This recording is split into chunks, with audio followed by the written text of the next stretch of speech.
All right, ladies and gentlemen, we are back. It's 2026. I'm gonna say Happy New Year's. I know it's too late. What are the rules? Is it like after 5 days? I feel like after 5 days, maybe 5 days is even too long. Man, after 3 days, no more New Year's. No more New Year's. But either way, Happy New Year's, guys. Happy New Year's. I hope your 2025 was great, and I'm hoping your 2026 is even better. All right, let's put some good vibes out there. All right. That being said, so today we're gonna talk about La Liga. I mean, let's just get right into it. There's so much goes on in the soccer world. I mean, the last episode we did was the review before the first Clasico of the season. After that, everything kind of escalated like real quick. Okay, so I'm obviously talking about one of the biggest football club in the world, football royalty. I'm talking about, and one of the biggest crybabies I have ever. I mean, I don't know if there was. I'm sure there's example of worst example of crybabies when it comes to football clubs, but bro, this is like this is a different level. Okay, and if you don't know what I'm talking about, let me bring you in. Now, in my opinion, the two biggest clubs in the world are Barcelona and Real Madrid. This is where you want to go. All right, I mean, this is it. All right, you have. But both of these clubs operate one different thing. Their principles are a little different. Most of the players who go to Madrid are just purely driven by ego. These guys are looking nothing but the Champions League. If you're a player, I've said this before, that you want to win the Champions League, you go to Madrid. Madrid has the most Champions League. It doesn't matter how bad of a season they're having in La Liga. When they're in the Champions League, they're just different. You know what I mean? That's their competition. They feel very comfortable. And a lot of top quality players see that, and they go there to win trophies, to specifically win European trophy.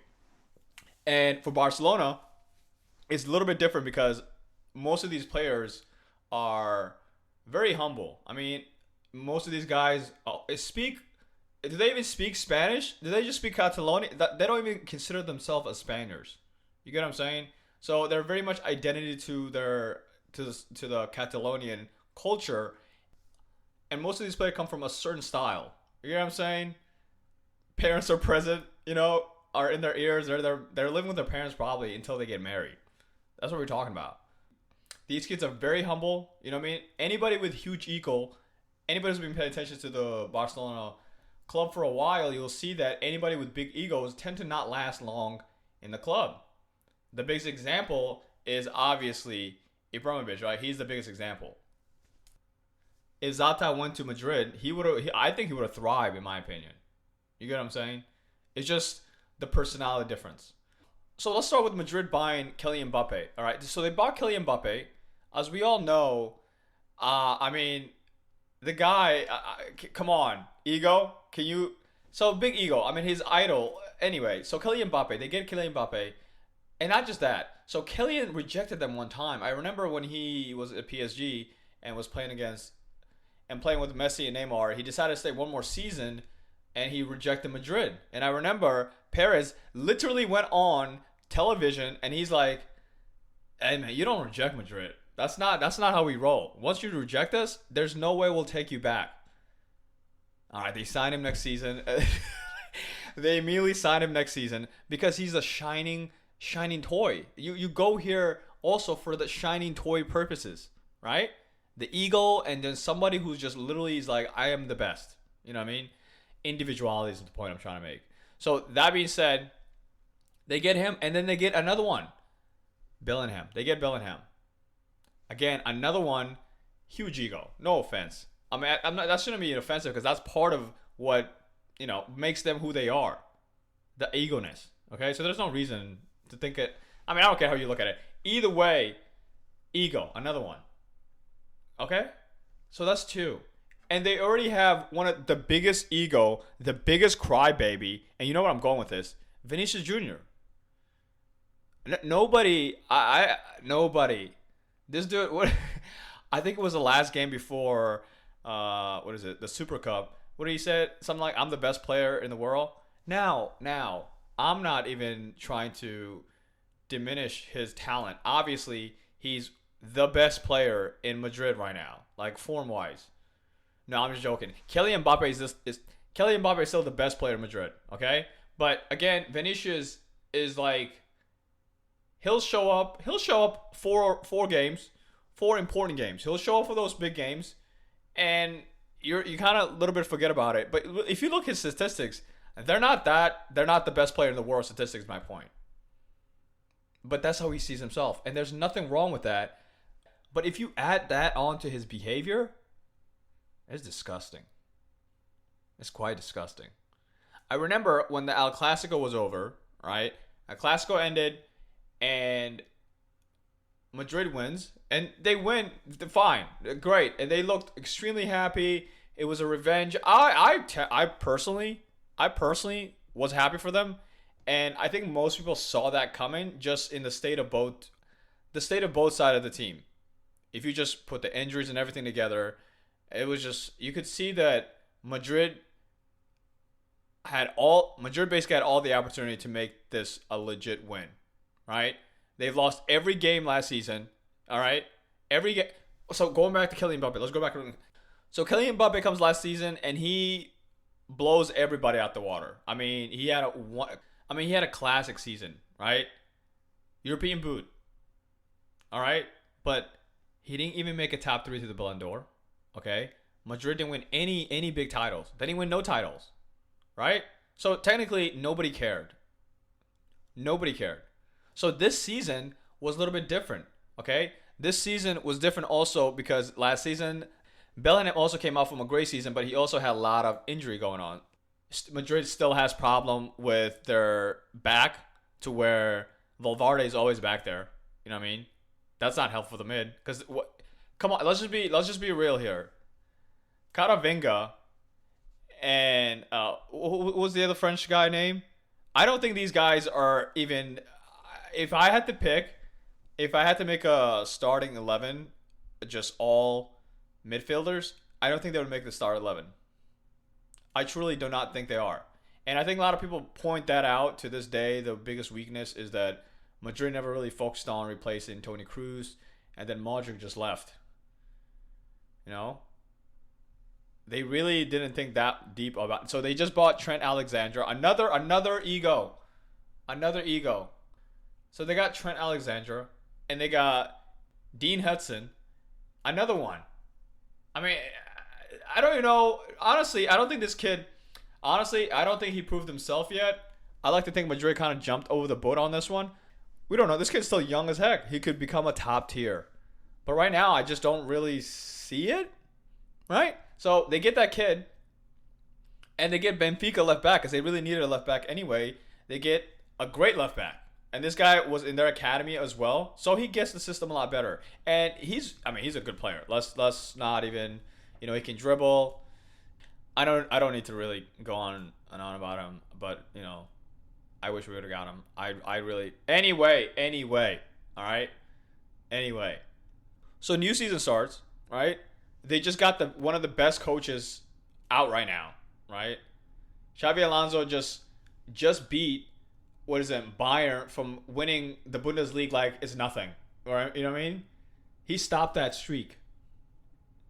Okay? We're talking about one of the greatest run, all right? And he's obviously a legend of Real Madrid, and he's also a legend of Liverpool. He can coach both of these clubs. And at the time, you didn't know which team he was going to go to. Truly, that's how much he could go to both of them. And that's how much he was wanted. But his heart chose to go to Madrid. It just made sense for him to go to Madrid. Like when he became the Madrid coach, everybody was kind of I don't know anybody who was not happy for the guy. Like genuinely. This is a person who came from this club, who loves this club. We're all fully aware what he's done for this club, and he's finally going to have this chance to coach it. It's pretty beautiful. It's a shabby story, in my opinion, right?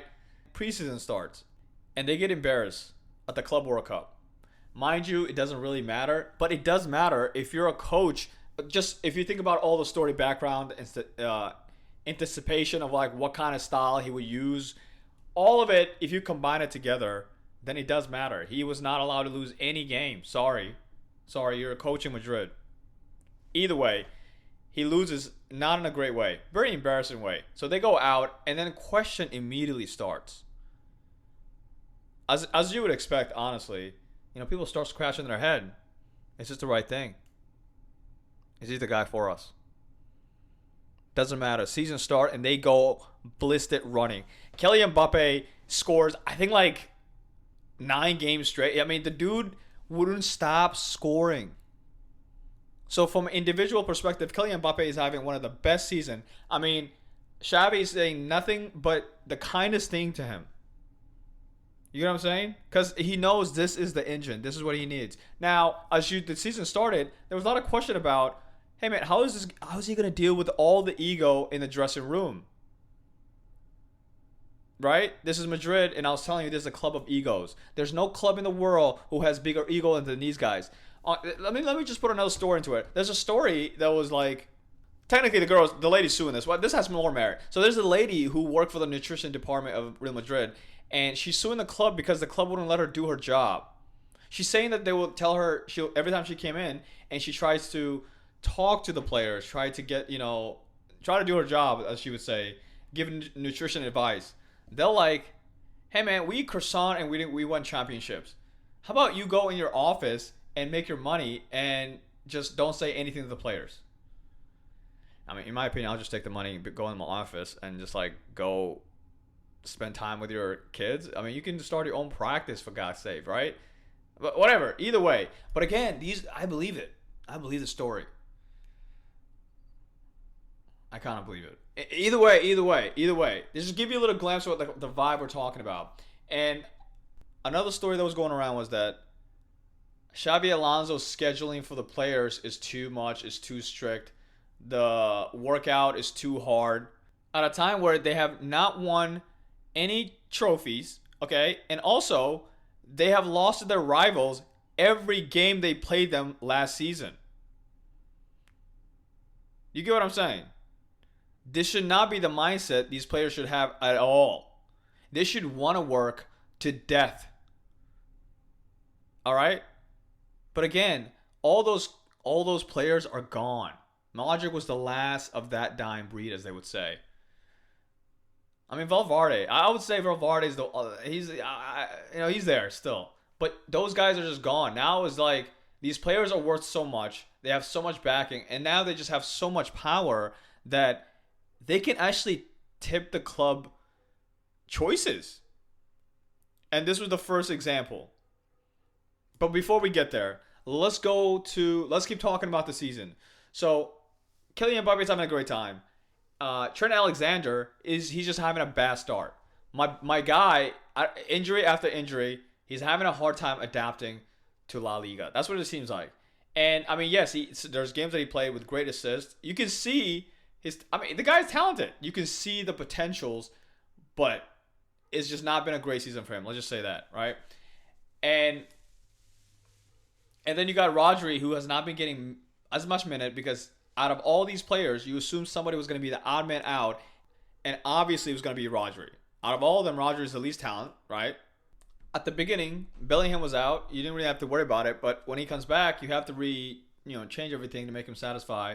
So the players that you have to satisfy constantly has to be, Vinicius is the number one. Oh my goodness. And then you got Kylian Mbappe, and then you have Bellingham for sure. And then you think about Rodri. That was the picking order. That's what it felt like. And at a certain point, I think Rodri realized that I remember Alonso was like, hey, I want to keep him. He's a very important player. I don't know these rumors about him going to Liverpool. I count on him. I had a conversation with him. And I like to think that not just a coach, but somebody in his life, maybe him himself, realized that leaving Madrid is only a downgrade. There's no upgrade from there. It's only a downgrade. Honest to God, right? You don't go up. You don't go up from there. And I think he realized that. He's just like, I'm going to chill out. It'll be fine. And I think that was a great choice, obviously, right? Anyway, that being said, but nevertheless, people had to come out. They had to give time to the other players as well. And someone's going to be unhappy. And the first person was going to be very unhappy about that. Surprise, surprise. Why always me, Vinicius Jr.? Right? He's like doing his thing, you know what I mean? Antagonizing people. telling the fans, let's do this. As he's leaving, throwing fingers up. What's your cup? You have no trophy. We have trophy. You have no trophy. It's so childish. So as games went on, people are like, what's going on with Vinicius, man? He needs to get his stuff together. And you'll hear like news about his contract. So the Madrid started talking about contract wise. At first, it was him going to some Saudi Arabia club, for big money, and that died down. I don't know what happened. I personally assume there's no. Why would he leave? Again, if you leave in Madrid, then that's it. Your chance of winning a Champion League is the highest at Madrid. And most players want to win the Champion League. Obviously, you want to be a champion of Europe. That's what you want. I'm sure Vinicius understood it as well. Him and Real Madrid president Perez relationship is they're close. Let's just say that they're close. And I just assumed they were going to struck a deal. And it looked like there was a deal in place. But he was saying, I want more money. I want double what you're offering me. I want whatever Kylian Mbappe is getting. I want that. Give me that. You know what I mean? As this is going on in the background, everything is getting a little sour. Bellingham is just not performing well. They're losing against Liverpool. They're losing against Manchester City. They're losing against... they almost lost against Olympiacos. They got saved by Kylian Mbappe, right? I mean, it's not going great for them. And coming to La Liga, so, like I said, the last time I talked about it was preview the first El Clasico of the season, right? And for them, El Clasico was a big deal, all right? Rightfully so. This team has been beating you every time last season. So that you got to get them back. This season, you can't even let them win one time. That's how you get your lid back. And they did it. They won that game. You know what I'm saying? They won the game. They celebrated. It was to the point that Vinicius, out of nowhere, before the game, obviously, you got Lamar, who's like enticing them for sure. No doubt about it. But these grown-ass men, this kid is still a kid. You get what I'm saying? I mean, the way Vinicius was, foaming through his mouth and just trying to get hold of Lamar was just kind of like, yo, what are you doing?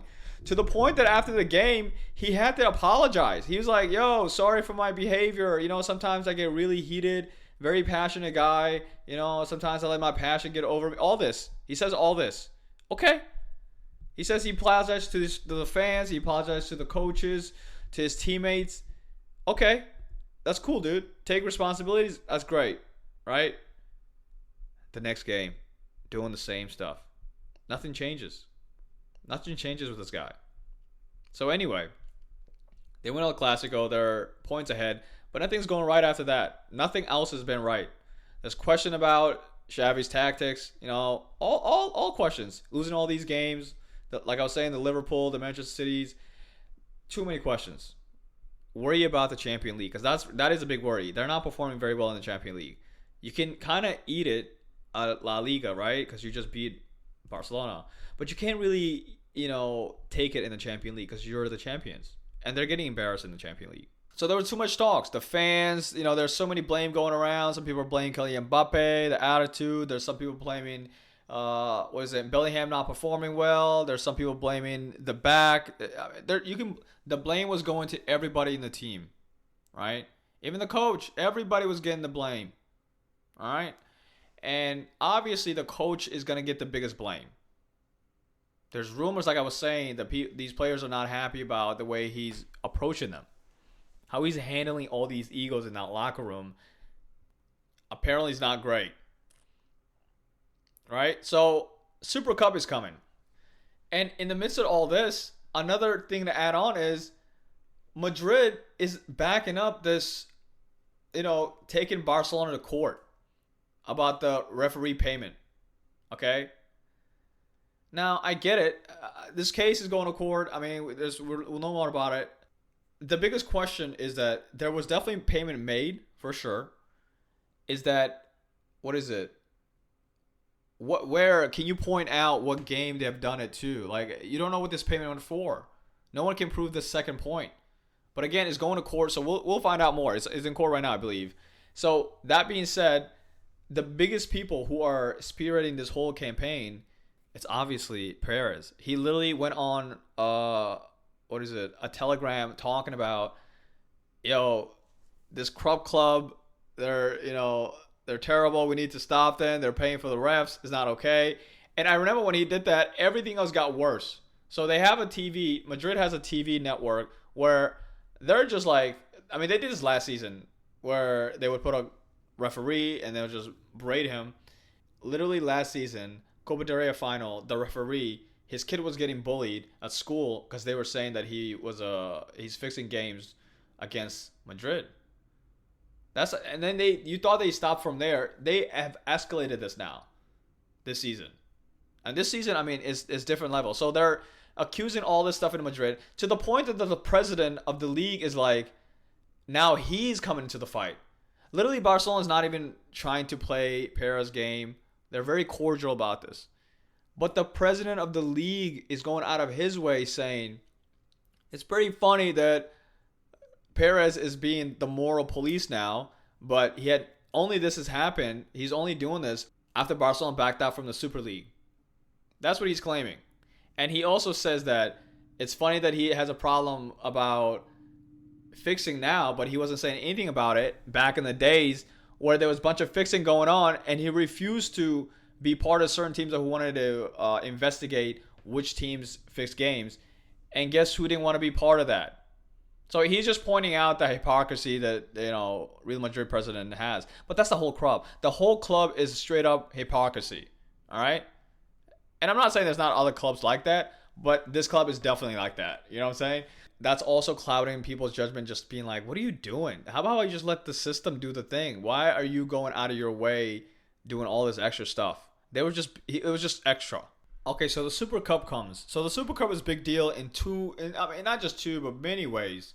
Coming to the Super Cup, there was a lot of question about, because there was rumors coming out the players are going against Xavi. I mean, there was news coming out that this dude already got sacked. And the reason why Super Cup is happening in the Middle East and not in Spain is that they're a lot of money. This is the money. Money talks. We all know this. I think Barcelona's going to get at least 15 million out of this, I bet, right? At least 15 million. Right? They play 2 games. You get what I'm saying? And I can't imagine all the side gigs they're going to get out of this, right? So it's really, it's about the money. That's why it's played there. And so when they tell you this is not important, that's a lie. They want to win. Really, when Barcelona, there was somebody complaining about, it's always them playing against each other. Bro, it's the best event in the world. Okay? It's the best. I don't care. I can watch them every weekend.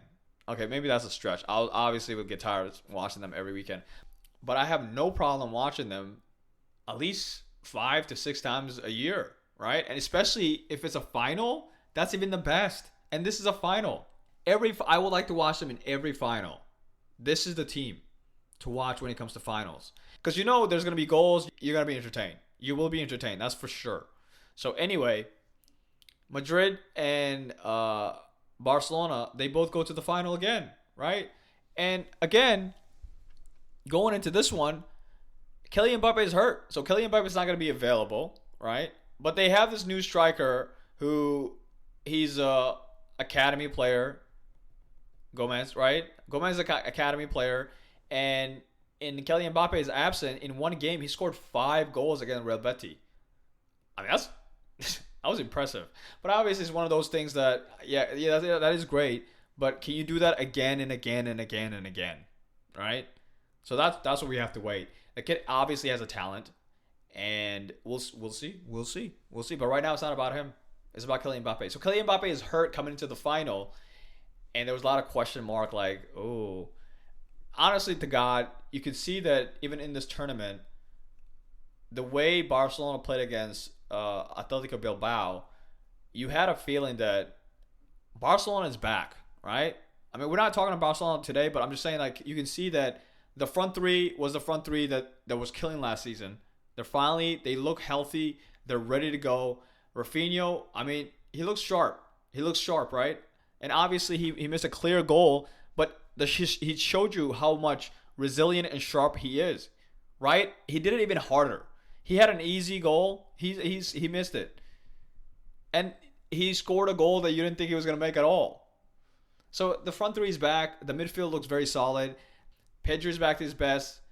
I mean, I don't want to go on about De Jong, but everybody knows how I feel about De Jong. This guy's going to retire here. I mean, I'm not going to add anything on. everything has been said. The fact that anybody would compare him to these lower league midfielders, it disgusts me sometimes. The man is if he's already not a legend, he's gonna go down as one of the greatest midfielders football has seen. Not just in Barcelona, but I'm saying in football in general. He's just calm. The guy is so comfortable. He has the brain, is my point. He has the brain of a footballer. Therefore, these guys last forever. So that being said, but today's not about them. Today's not about Barcelona. Go back to Madrid. Anyway, Madrid loses the game. So Madrid loses this game, and the way they lost is a little bit embarrassing, I would have to say. Right? And I'm only saying it just because it's everybody's watching you. Like, there's cameras absolutely everywhere. Kylian Mbappe only plays last minute of the game, and even then, even if you okay, let's just talk about the game for a little bit. Most of the game, Barcelona had the ball. Madrid had most of the chances, right? I remember Courtois was like, they were in a nightmare. You know what I mean? We were on them. All this, none of it matters if you didn't win. Correa literally had a goal at the last minute. They could have tied that game right and then, and he passed it directly to the goalkeeper. And I think they had a corner as well. Just wasn't meant to be. It just wasn't their day. And they lost. Now, they started overreacting this because it's the first silver of the season. If Madrid would have won this would have kickstarted their confidence on the coach. Just everything would have been going flying colors. And for Barcelona, this could have been like, a wall. Simply because they got all the players back, so they have no excuse really. It would have been a wall for them. So now this could be a whole kickstart for Barcelona, and this could be a huge downgrade for Madrid. So after this game, as you do as a you do the honor. You make that tunnel for them, and they come through. And Xavi's telling the players, "Hey, come here, let's make the tunnel." Kylian Mbappe is like, "Hey man, what are you talking about?" We don't know. We don't know absolutely. There's just a video of Kylian Mbappe gesturing the players to like walk with him into the locker room. They didn't do the guard. They didn't do the guard of honor.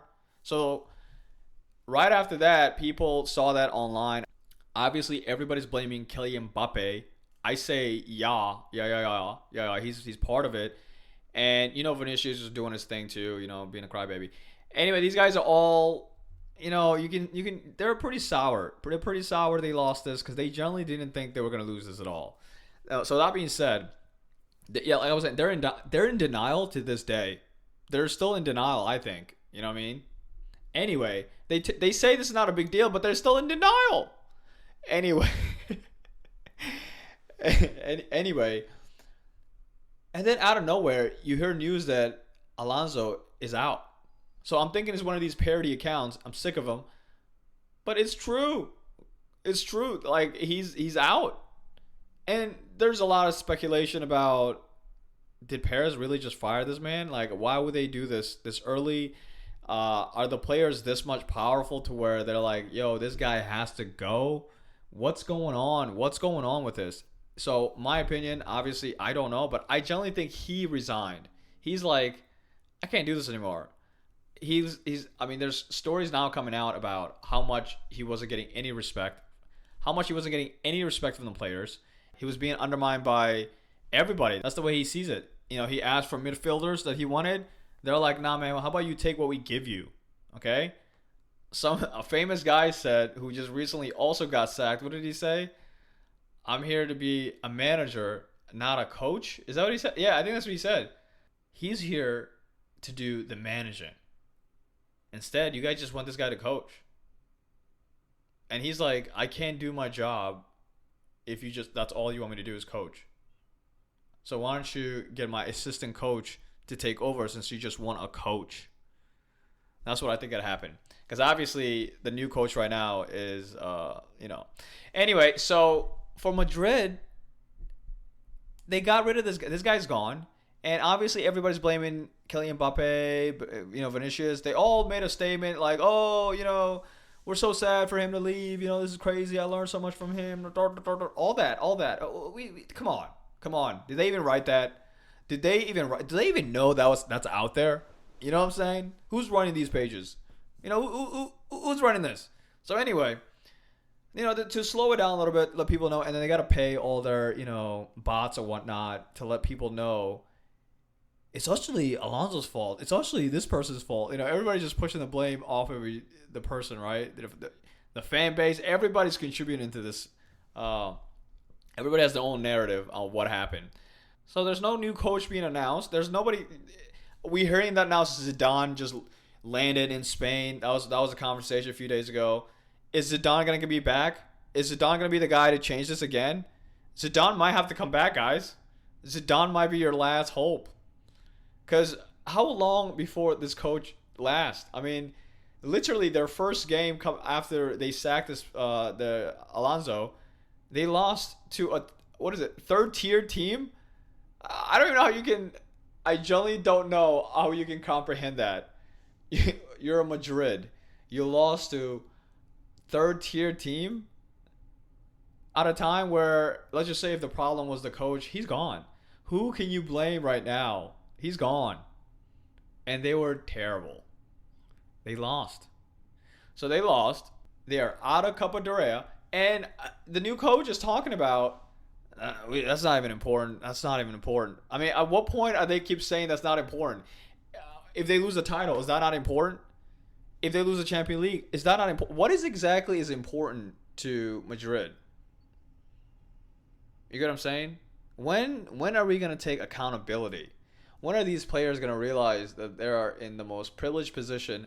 They should be dying. They should be like, this is embarrassing. So obviously the fans realize this as well. So their recent game that they played today, I think they played today, Levante, they played against Levante, and the first half they were terrible. And the fan let them know. They were booing the president, and they were also booing the players. You get what I'm saying? So the second half, Kylian Mbappe comes through with his penalties. He gets a penalty, and there's a lot of conversation about, it's a robbery, whatever. It's a penalty. It's a penalty. So the penalty really gives them the kickstart, and they get a header, 2-0. Okay, great. I mean, great. But nevertheless, when Vinicius was coming out, booing him, you know what I mean? Dude, they're letting them know we're just not happy what's going on here. We don't even know what's going on. We don't even know why they don't even know why Xabi Alonso got sacked, or if he just left, he decided to leave. And if that's the case, that he resigned, why did he resign? Who's the problem here? We'll find out. I mean, you can't hide. You can't hide anything. We'll find out the whole story. Just wait. Just give it time. In time, we'll know. We'll know. There's just too many egos in that club. We will know. But man, it's a lot. And that's just one club. I only talked about one club today. That was a lot. Right? So there's a chance that they could go with no silver this season too. There's a huge chance of that. Kylian Mbappe, the season that he left PSG, had the most historic run ever when he left. Since he came to Madrid, I mean, he's having, again, he's going to have another record season. But at what cost? At what cost? Anyway, I'm not a Madrid fan or whatnot. That's just for the Madrista. Let me know. What do you guys think? I mean, this is this is quite a doozy. That's what I would say. You know what I mean? We already have a silver trophy this year. It doesn't matter if you think is valuable or not valuable. We got it from the biggest club in the world. And I'm hearing about this rumor about Luis Enrique rejected the PSG contract. They offer him, obviously, whatever you want. Here's a check, right? Whatever you like. And he's talking about recent interview. He's like, no one has ever coached Barcelona and Real Madrid before. I could change history. I mean, that's what he's implying. He's implying that he wants to coach Madrid right now. And honestly, if Madrid can do it, you got to do it. You got to do it. You've seen what he just did. But the problem is, this is the same guy that Kylian Mbappe ran away from. Kylian Mbappe literally, there's a video out there, this guy telling Kylian Mbappe, hey man, you don't defend. If you're going to be a great player, you got to defend. You think this guy, I mean, technically, the way I think it happened and the way, I mean, it's just my. Xavi actually tried to go this guy's route where he wanted more support, but the club didn't support his choices at all. This guy, when he's at PSG, Enrique, he's getting all the support from the club. They're like, yo, do what you gotta do. Do your thing.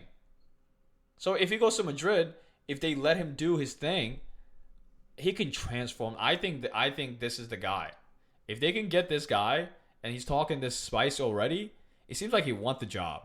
Let this guy take over and let him have full control. Don't even try to force him to, get a medical doctor that he doesn't think is qualified. Let him just bring his own team and everything.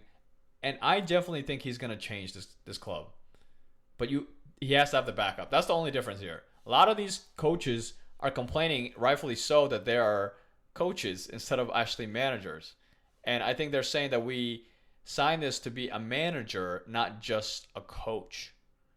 You got to have both. You can't just give me one. But anyway, that's all I got. All right, I'll see you.